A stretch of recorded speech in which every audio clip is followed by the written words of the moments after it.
सोचिए, एक ऐसी जिंदगी, दिन में एकदम इज्जतदार प्रोफेशनल और रात होते ही एक मास्टर चोर। ये कहानी है रोजर की।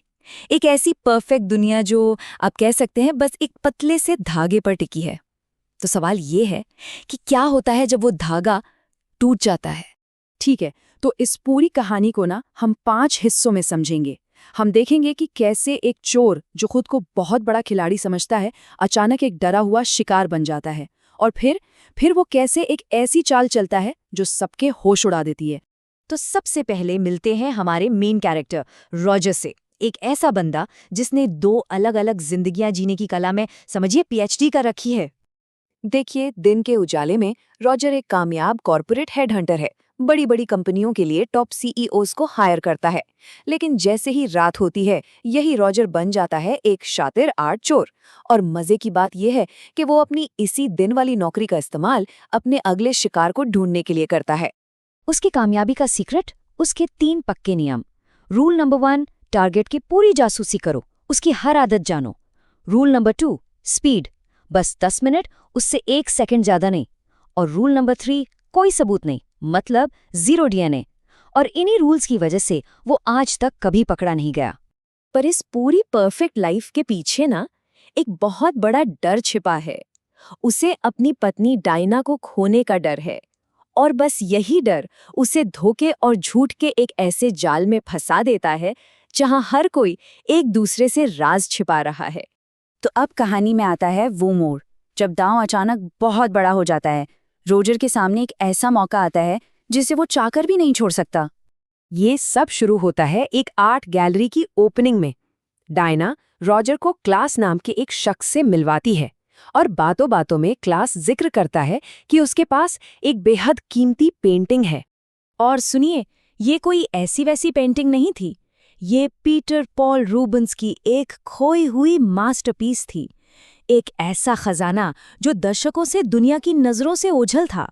बस ये सुनते ही रॉजर की आंखों में चमक आ जाती है। ये उसकी जिंदगी की सबसे बड़ी चोरी हो सकती है।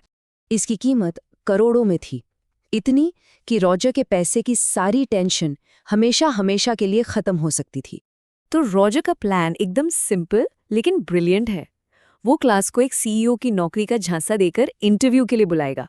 इससे क्या होगा, उसे क्लास के अपार्टमेंट की सारी जानकारी मिल जाएगी और चोरी के लिए एक परफेक्ट बहाना भी। तो चोरी तो एकदम मक्खन की तरह हो जाती है बिना किसी दिक्कत के। लेकिन तभी उसे एक ऐसी चीज पता चलती है जो उसे शिकारी से शिकार बना देती है।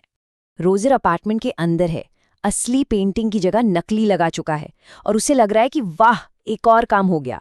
पर उसे क्या पता था कि अगली ही चीज जो उसे मिलने वाली है वो सब कुछ बदल कर रख देगी। सब कुछ मतलब एक झटके में उसकी पूरी दुनिया ताश के पत्तों की तरह ढह जाती है। क्लास के बेडरूम में उसे अपनी पत्नी डायना का फोन मिलता है और बस एक पल में सारी कहानी साफ हो जाती है। उसका सबसे बड़ा डर सच हो चुका था। डायना का अफेयर उसी आदमी से था जिसके घर में वो चोरी करने आया था। अब गेम पूरी तरह से पलट चुका था।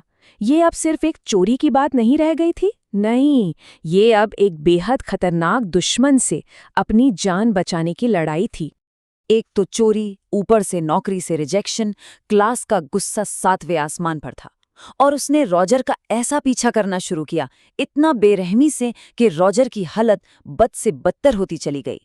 बहुत देर बाद रोजर को समझ आता है कि क्लास हर बार उसे ढूंढ कैसे लेता है। उसके फोन या गाड़ी में कोई ट्रैकर नहीं था। ट्रैकर तो उस हेयर जेल में था जो सुबह डायना ने इतने प्यार से उसके बालों में लगाया था। सोचिए धोखे का लेवल क्या था। और जब रोजर को लगता है कि अब बचने का कोई रास्ता नहीं है, वो भागना बंद कर देता है। अब बारी थी दिमाग चलाने की। वो एक ऐसी आखिरी शानदार चाल चलने वाला था जो पूरी बाजी ही पलट देती। और तब खुलता है एक और बड़ा राज। उसे पता चलता है कि ये सब सिर्फ एक बदला नहीं था, वो तो एक बहुत बड़ी कॉर्पोरेट जासूसी का सिर्फ एक छोटा सा मोहरा था। तो अब आता है रॉजर का मास्टर स्ट्रोक। वो एक बिल्कुल नई कहानी बनाता है, एक ऐसी कहानी जिसमें सारे सबूत किसी और पर उंगली उठाते हैं और वो खुद एक बेचारा विक्टिम बन जाता है। नतीजा, पुलिस को एक सिंपल, यकीन करने लायक कहानी मिल जाती है और उनके सारे केस बंद हो जाते हैं। जबकि असली कहानी हमेशा के लिए दफन हो जाती है। तो आखिर में सारे दुश्मन रास्ते से हट जाते हैं और रोजर का नाम भी बिल्कुल साफ हो जाता है और उससे वो चीज मिलती है जिसे वो सबसे ज्यादा चाहता था, डायना के साथ एक नॉर्मल फैमिली लाइफ और एक नई शुरुआत। वो ये खेल जीत तो गया, पर इस जीत की कीमत बहुत बड़ी थी। और ये अंत एक सवाल छोड़ जाता है कि इतने धोखे, खून और झूठ के बाद क्या वो वाकई में आजाद था?